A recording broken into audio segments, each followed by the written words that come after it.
Buenos días, hermanos. Abramos nuestras Biblias en Números capítulo 2. Estamos viendo este libro con el propósito de aprender todo lo que la nación de Israel nos puede enseñar ahora como iglesia.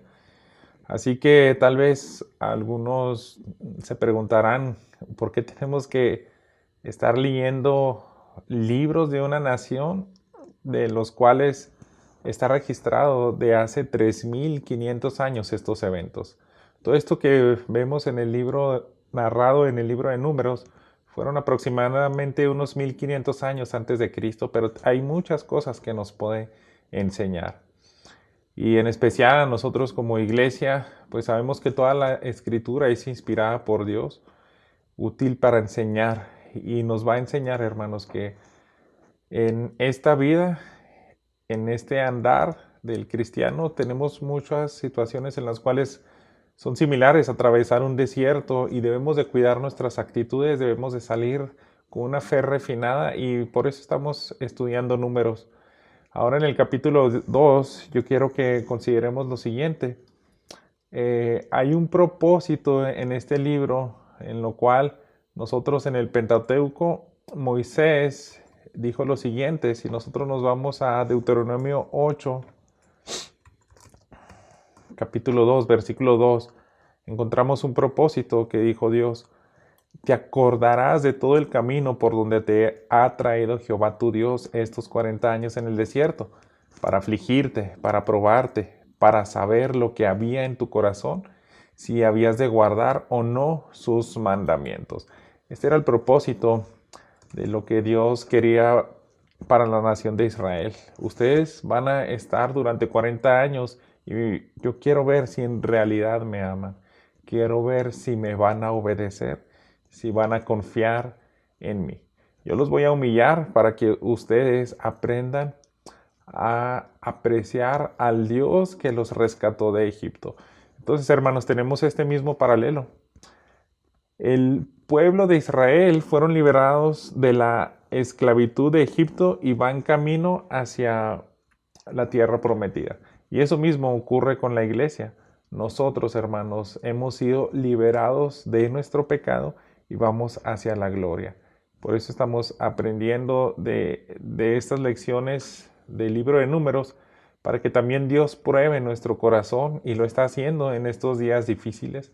Lo está haciendo de manera global con su iglesia. Por eso es pertinente que aprendamos algunas cosas. Y en este capítulo 2 vemos la continuación de lo que Dios estaba enseñando a la nación de Israel en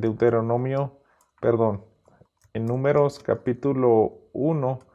Nosotros vimos que hizo un censo, pero ese censo simplemente era saber hasta ese punto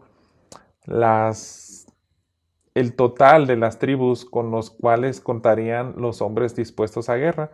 Ahora veamos en el versículo 1 del capítulo 2. Habló Jehová a Moisés y a Aarón diciendo. Ahora quiero que consideremos lo siguiente. La voz de Dios, hermanos, es con autoridad. Todo lo que Él manda se tiene que ejecutar. Y la voz de Dios, hermanos, sigue dirigiendo a su iglesia hoy en día. Nos sigue dirigiendo y es una bendición tener nosotros cada uno pues una Biblia en nuestro propio idioma, y también tener el tiempo para dedicar un devocional. Gracias porque nos escuchan hoy, a lo mejor alguien que sea externo a nuestra congregación. Queremos ser de bendición a ustedes y quiero decirles que cuando el pueblo de Israel tenía ese tiempo en los cuales se hace el censo, ellos solamente sabían el total, pero todavía no entendían el propósito, y lo vimos en el devocional pasado. Ellos tenían que tener una formación específica. Esa formación es la que se encuentra aquí narrada en el capítulo 2 de Números. ¿De dónde sale todo esto? Sale de las instrucciones de Números 2. Entonces vamos a leer lo que viene aquí. Dice en el versículo 3, estos acamparán. Leemos desde el versículo 2. Los hijos de Israel acamparán cada uno junto a su bandera, bajo las enseñas de las casas de sus padres alrededor del tabernáculo de reunión, acamparán. Estos acamparán al oriente, al este, la bandera del campamento de Judá por sus ejércitos y el jefe de los hijos de Judá, Naasón, hijo de Aminadab, su cuerpo de ejército con sus contados 74,600. Entonces, todo esto es lo que estamos viendo aquí en el dibujo. Los de Judá, 74,600, son las órdenes que les dio, en este caso, pues en el lado este del tabernáculo. Ellos vienen saliendo de Egipto y la tierra prometida queda al noreste.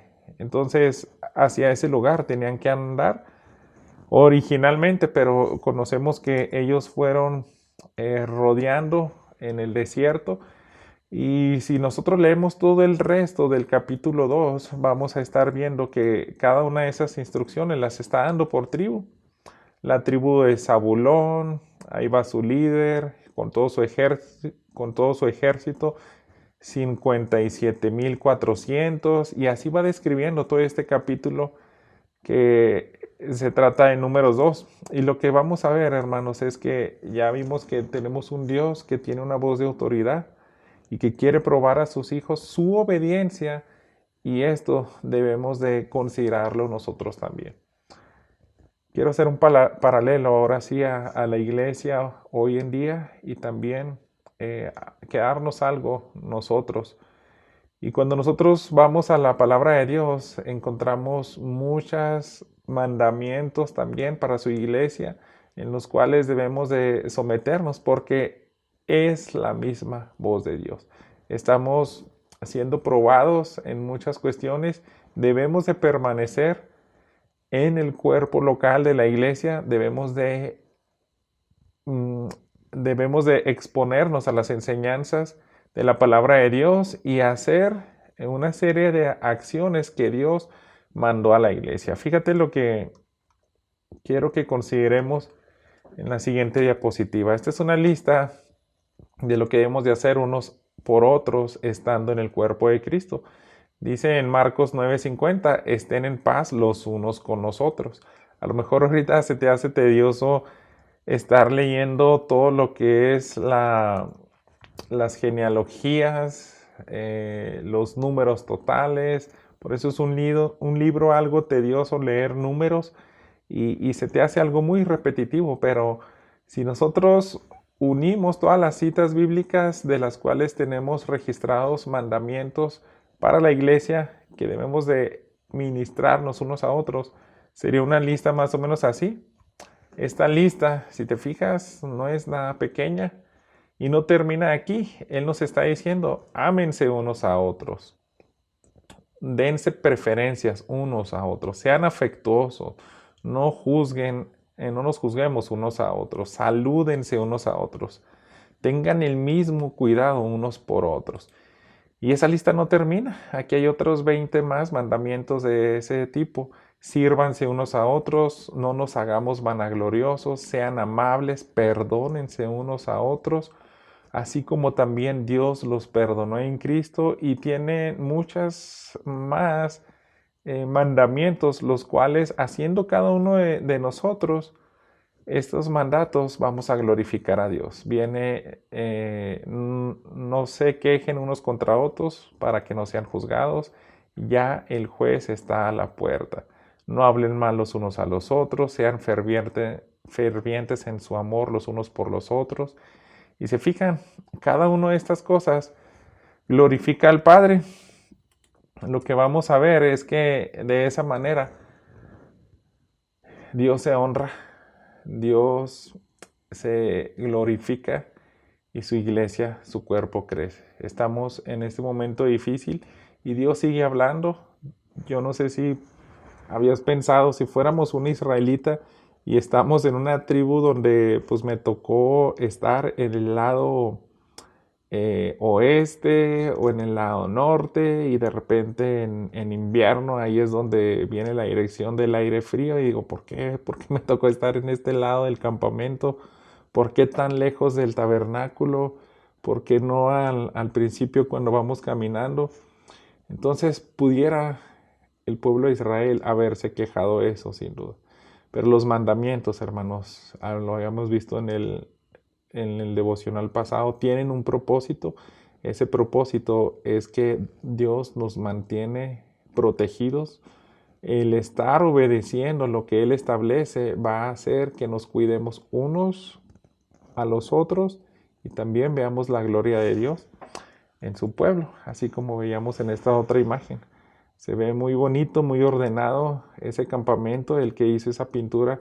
Yo creo que sí se tuvo una visión muy correcta de cómo sería ya aquel campamento viéndolo desde la noche. Entonces, así de hermoso se verá la iglesia. Si tú y yo también contribuimos en amarnos unos a los otros, exhortarnos, orar unos por otros, porque este momento es difícil. Cuando alguien esté decayendo en su fe, en su ánimo, por la enfermedad, por la falta de sustento, por cualquier otro tipo de crisis, ahí está la iglesia. Entonces, quiero que nos quedemos con esto. Dios es sabio y nos está probando también y nos pide que obedezcamos todas las órdenes que vienen en el Nuevo Testamento, en toda la Biblia. Bien, pude haber hecho unas diapositivas de lo que Jesús ordena. El pastor John Piper escribió un libro de todos los mandatos del Señor Jesús y es bastante todo lo que Él nos encomendó directamente en los evangelios. Entonces, Dios, hermanos, sigue probando nuestra obediencia, sigue probando nuestra dependencia y debemos de ser firmes para llegar a la tierra prometida. Dios te bendiga.